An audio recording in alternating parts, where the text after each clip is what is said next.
প্রথম থেকে যখন আমি এখানে আসি তো ইব্রাহিম ভাই আমাকে যে পরিমাণ সাপোর্ট দিয়েছে এটা আসলে আনবিলিভেবল। আমি যখন মক টেস্ট দিই আমি বুঝতে পারি যে আমার কোথায় কোথায় ল্যাকিংস আছে। আমি অনেক জায়গায় মাম্পিং করছিলাম বা অনেক জায়গায় আটকে যাচ্ছিলাম, সেখানে উনি হেল্প করে আমাকে। আমার যে জায়গাটা সবচেয়ে বেশি বলার প্রয়োজন মনে করি আমি, 10 ইয়ার্সদের জন্য, সেটা হচ্ছে আমার ছেলে শুরু থেকে শেষ পর্যন্ত এখানে আসছে, আমাদের কোনো প্যারা দিতে হয় না।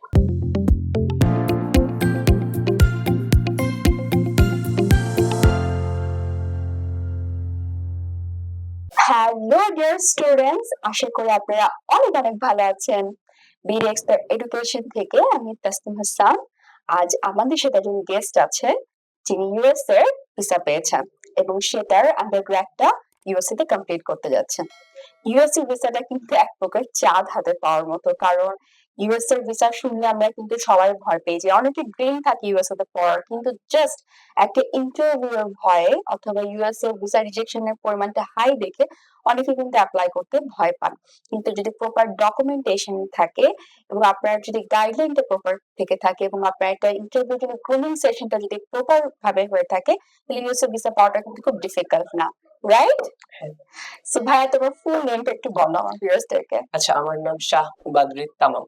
ওকে ভাইয়া, তুমি কোন ইউনিভার্সিটির কোন কোর্সে যাচ্ছ? আমি যাচ্ছি হচ্ছে computer and information science, southern Utah university. Great, তোমার অনেক বড় একটা কংগ্রেচুলেশন। এই যে কানাডা, অস্ট্রেলিয়া, ইউকে বাদ দিয়ে তুমি ইউএসএ কেন চুজ করলা? আসলে আমার ছোট থেকেই ড্রিম ছিল যে আমার ইউএসএ যাওয়ার। এটার কারণ হচ্ছে আমার কাজিন ইউএসএ থাকে। ওকে, তো এরপর আমি আব্বুকে বলি যে আমার ইউএসএ যাওয়ার অনেক ইচ্ছা। দেন আব্বু এটা অ্যাপ্রুভ করে বলে যে তুমি আইএলটিএস দাও, তুমি ভালো রেজাল্ট করলে তাহলে আমি তোমাকে ইউএস এর জন্য দেখবো। তো আমি Okay. আইএলটিএস 7 আসে, দেন আব্বু বলে যে ঠিক আছে তুমি এখন যাও। সো আব্বুর ডিমান্ড ফুলফিল করার পর আব্বু তোমার ড্রিম ফুলফিল করে দিল, রাইট? Exactly. আচ্ছা, সো আমি একটু আঙ্কেলের সাথে কথা বলি। আঙ্কেল, কেমন লাগছে ছেলে ভিসা পেয়েছে ইউএস এর? আপনি ফিলিংসটা কিরকম যদি শেয়ার করতেন? ফিলিংসটা অসম্ভব ভালো, কারণ টোটাল এফোর্টটা আসলে আমার ছেলে দিয়েছে, আমি তাকে সাপোর্ট দিয়েছি, হার্ড ওয়ার্কটা সম্পূর্ণ সম্পূর্ণ সে করেছে এবং এর জন্য তাকে কংগ্রেচুলেট করি। পাশাপাশি আপনাদেরকেও কংগ্রেচুলেট করি Thank you. স্মার্টকে, কারণ সে সবসময় বলতো যে আমরা খুব কোঅপারেটিভ, এবং আপনাদের আমি নাম জানি না, বেশ কয়েকজন আপনাদের যারা মেন্টর ওর, তাদের সম্বন্ধে সে খুব ভালো আমাকে বলেছে। যার জন্য আমাকে একবার, আমি মনে হয় না যে অন্য কোন স্টুডেন্টের গার্জেন না আসে থাকে, আমি কিন্তু একবারও আসতে হয়। একদম ভিসা পাওয়ার পরেই জি জি, আমি visa পাওয়ার আসলে আমরা চেষ্টা করি, আমরা যারা স্টুডেন্টরা আমাদের কাছে আসে তাদেরকে ফুললি কোঅপারেট করার, একটা ফ্রেন্ডলি এনভায়রনমেন্ট দেওয়ার জন্য। কারণ হচ্ছে যদি আপনি ফ্রেন্ডলি এনভায়রনমেন্ট না পান, কোঅপারেশনটা না পান, তাহলে কিন্তু অনেক সময় এই যে দীর্ঘ টাইম ইউএস এর জন্য ওয়েট করতে হয়। কারণ অন্য কান্ট্রি গুলোতে হয়তো খুব শর্ট টাইমে ভিসাটা চলে আসে, কিন্তু ইউএসএ তে দেখা যায় ডেট পেতে একটা লং টাইম পার হয়ে যায়। এই সময়টা পর্যন্ত ধৈর্য ধরে রাখা, মোটিভেশনটা ধরে রাখা অনেকেই ডিমোটিভ হয়ে যায়। সো এই টাইম পর্যন্ত নিয়ে যাওয়ার ক্ষেত্রে একটা কাউন্সিলর কিন্তু অনেক বড় একটা ভূমিকা পালন করে। সো আমাদের এখানে আমি এতটুকু বলতে পারি যে আমাদের প্রত্যেকটা কাউন্সিলর অনেক বেশি কোঅপারেটিভ, খুবই ফ্রেন্ডলি, এবং তাদেরকে আপনি এনি টাইম কল দিলে পাবেন। এমন না যে তারা শুধু অফিস আওয়ারটাই শুধুমাত্র ফোন পিক করে, তারা কিন্তু যথেষ্ট সময় দেন। আপনি রাতের বেলা ফোন দিলে একে পাবেন, এতটুকু আমি বলতে পারি। সো এটা কি যেটা বাচ্চাকে ডে ওয়ান থেকে একদম ভিসা পাওয়া পর্যন্ত মোটিভ করে নিয়ে যাওয়ার ক্ষেত্রে আমাদের কাউন্সিলরদের আসলে একটা বড় ভূমিকা থাকে। প্রথম থেকে যখন আমি এখানে আসি তো ইব্রাহিম ভাই আমাকে যে পরিমাণ সাপোর্ট দিয়েছে এটা আসলে আনবিলিভেবল। ইভেন আমি রাতের 11টা 2টা বাজে আমি ওনার রিপ্লাই পেয়েছি, সত্যি কথা। তো আর এখানে আসার পরে আমি বাপ্পি ভাইয়ের সাথে কথা হয়, আপনার সাথে কথা হয়, আপনারা যে পরিমাণ সাপোর্ট দিয়েছেন আমি আসলে গ্রেটফুল। আর আমি আসলে মানে যখন ভিসার ডেটটা পাচ্ছিলাম না আমি অনেক বেশি ফ্রাস্ট্রেটেড ছিলাম যে আমার ফ্রেন্ডের ভিসা মানে ডেট চলে এসেছে কিন্তু আমার আসেনি। ইব্রাহিম ভাই সবসময় আগে বলতো তোমার চলে আসবে, তুমি প্রিপারেশন নাও। তো এটা আমার জন্য অনেক ভালো মোটিভেশন ছিল, এটাই। Thank you. আচ্ছা, আমি একটা কোয়েশ্চেন করব, সেটা হচ্ছে তোমার ইন্টারভিউর আগে আমাদের এখান থেকে একটা গ্রুমিং সেশন থাকে, হ্যাঁ। ট্রেনিং থাকে, প্রত্যেককে তার প্রোফাইল ওয়াইজ রেডি করা হয়। এটা কি তোমার কোনো কাজে লেগেছিল? হ্যাঁ, আমার কাজে লেগেছে। ফার্স্টে আমি ভাবলাম যে ইন্টারভিউ এখানে আমাকে ওয়াইটিস ইউনিভার্সিটি, ওয়াই কোর্স এমন কিছু জিজ্ঞেস করবে। বাট আমি যখন ওনার কাছে ইন্টারভিউটা দিই, আমি যখন মক টেস্ট দিই আমি বুঝতে পারি যে আমার কোথায় কোথায় ল্যাকিংস আছে। আমি অনেক জায়গায় মাম্পিং করছিলাম বা অনেক জায়গায় আটকে যাচ্ছিলাম, সেখানে উনি হেল্প করে আমাকে। কথাটা গুছিয়ে কিভাবে বলা যায় উইথ হ্যাঁ। Confidence, right? এছাড়া উনি একদম ইভেন আমার কোশ্চেন অ্যান্সার রেডি করে দিয়েছিলেন, যেন আমি সুন্দর মতো জাস্ট প্রেজেন্ট করতে হবে আমাকে নাথিং এলস। এটাই অ্যাকচুয়ালি দেখা যায় যে আমরা কিন্তু ইউটিউব দেখে আমরা অনেকে মনে করি যে ইউএসএ ইন্টারভিউ ফেস করতে যাবে ইউটিউব দেখে ফেস করলেই হবে, দেখ না, আপনাকে আপনার প্রোফাইল ওয়াইজ রেডি হতে হবে। সবার সাথে আপনার প্রোফাইলে মিল থাকবে না, আপনার কেস স্টাডি বা অন্যজনেরটা কিন্তু সেম কখনোই হবে না। সো আপনাকে আপনার প্রোফাইল ওয়াইজ রেডি হতে গেলে অবশ্যই একটা প্রফেশনাল কারোর কাছ থেকে আপনি ট্রেনিংটা নিতে হবে, যাতে আপনি প্রপার রিপ্লাইটা করতে পারেন যে আপনি কেন ইউএসএ তে স্টাডি পারপাসে যাচ্ছেন, রাইট? এক্স্যাক্টলি। আচ্ছা, এখন আমি একটা কোয়েশ্চেন করবো লাস্ট, যে তুমি এই যে আমাদের এখান থেকে সব সার্ভিস গুলা নিলে, তুমি তো বললে তুমি স্যাটিসফাইড, রাইট?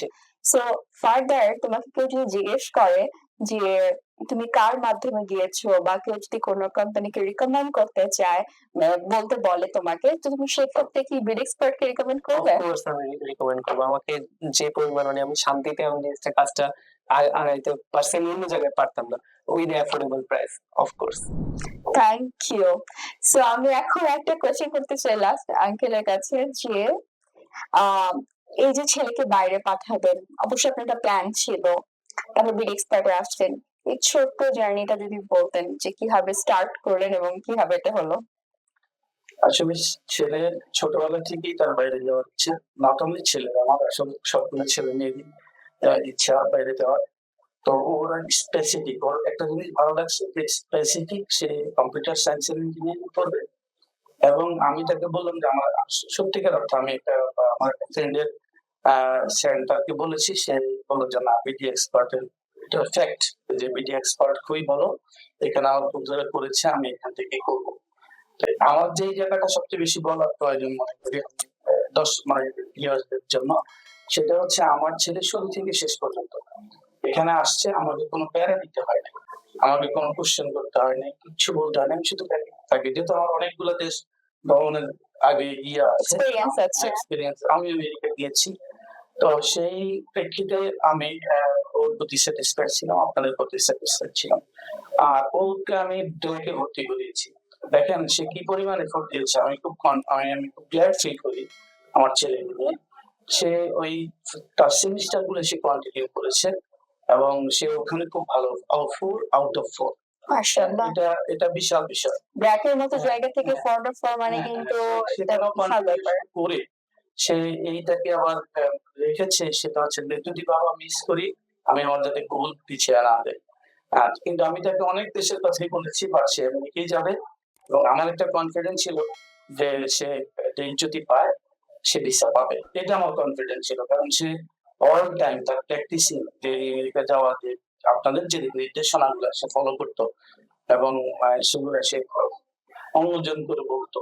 তো এইটাই হচ্ছে এখন আশা করি আমার ছেলে সেখানে গিয়ে ভালো করবে, সেখানে ভালো লেখাপড়া আমি করবে। একটু কথা বলতে চাই, বাবা মার সন্তানের প্রতি কনফিডেন্স থাকাটা কিন্তু অনেক বড় একটা জিনিস। আপনি যখন আপনার বাচ্চার প্রতি কনফিডেন্স রাখবেন, আপনার বাচ্চা কিন্তু অনেক বেশি মোটিভেশন পাবে। অনেক সময় আমরা দেখা যায় বাচ্চার প্রতি আমরা নিজেদের কনফিডেন্স রাখি না, তাহলে সে তার প্রতি কিভাবে রাখবে? আপনার কনফিডেন্সটাই কিন্তু তাকে মোটিভেশনটা আরো বাড়ায় দিবে, যে ঠিক আছে আমার বাবা মা যেটা আমাকে ট্রাস্ট করছে, আমি এটা পারবো, অথবা আমাকে পারতেই হবে, যেহেতু আমাকে বিলিভ করতেছে, রাইট? এক্স্যাক্টলি। আচ্ছা, সো ভাইয়া তুমি তোমার বিশেষ স্টিকারটা যদি আমার ভিউয়ার্স একটু শো করতে। Thank you so much. So viewers, আপনারা যারা ইউএসএ তে পড়তে যাওয়ার প্ল্যান করছেন, কিন্তু জাস্ট একটা ইন্টারভিউর ভয়ে আপনারা এই প্ল্যান থেকে পিছিয়ে পড়ছেন, বা আপনার ড্রিম কান্ট্রি থেকে অন্য কান্ট্রিতে সুইচ করছেন, এগুলো করার কোনো প্রয়োজন নেই। কারণ আপনি যদি আপনার ডিটারমিনেশন ঠিক রাখেন যে হ্যাঁ আমি ইউএসএ তে যাবো, এবং সেটার জন্য প্রপার গাইডলাইন ফলো করেন, তাহলে কিন্তু ইউএসএ ভিসা পাওয়াটাও খুব কঠিন কাজ নয়। আর সেজন্য আপনাকে যোগাযোগ করতে হবে বিডি এক্সপার্ট এডুকেশন। আমাদের অ্যাড্রেস হচ্ছে কান্থপথে পিআইবি হসপিটাল জাস্ট অপোজিটে, অথবা নিচে দেওয়ার নাম্বারও আপনারা যোগাযোগ করতে পারেন। সবাই অনেক ভালো থাকবেন, আল্লাহ হাফেজ।